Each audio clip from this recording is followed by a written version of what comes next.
গতকাল রাতে আরকেপুর বিধানসভা কেন্দ্রের অন্তর্গত শালগড়ার কংগ্রেস কর্মী হাসান আলীর বাড়িতে কিন্তু ব্যাপক ভাঙচুর চালায় একদল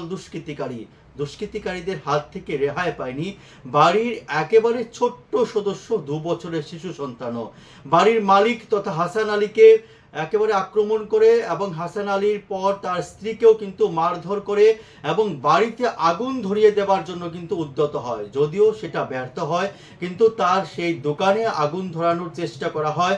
এবং বাড়ির অন্যান্য গুরুত্বপূর্ণ জিনিসপত্র লুটপাট করে নিয়ে যায়। এই ঘটনায়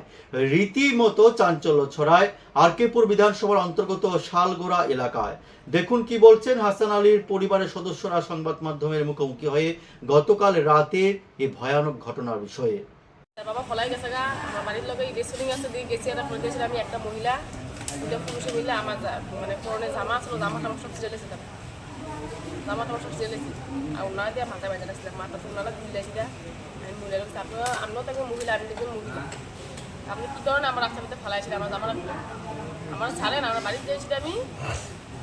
আপনার জামাটা পরে এসে আপনার কথা করুন এবারে তারা তো কোনো ছুটতে আমার ওনারা ফেলতে বাড়িতে এসে একদম বাসের ভিতরে জামা করে পরে গেছি।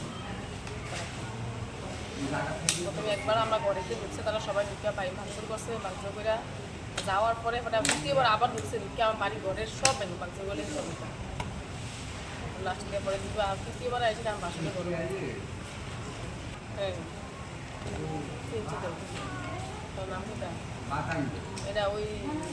তুলসী এরপরে দিয়া ওই লোককন্যা তারপরে আরও কয়েকজন লোক আছে লক্ষ্মীপ্রধানের ছেলে তারপরে দেশে আবার ওই নতুননা নতুনছি এটা আরও কয়েকজন লোক আছে তারা মানুষের তারা নাম জানি না আমি কয়েকজন নাম জানি আর তাইনেরা নামটি বলতে কিনা কিন্তু তাদের মুখ দেখো সবাই মুখ দেখেছিলাম সবার নাম জানি মহিলার নাম জানি না মহিলার আমরা এলাকারই মহিলা সব পুরুষ সব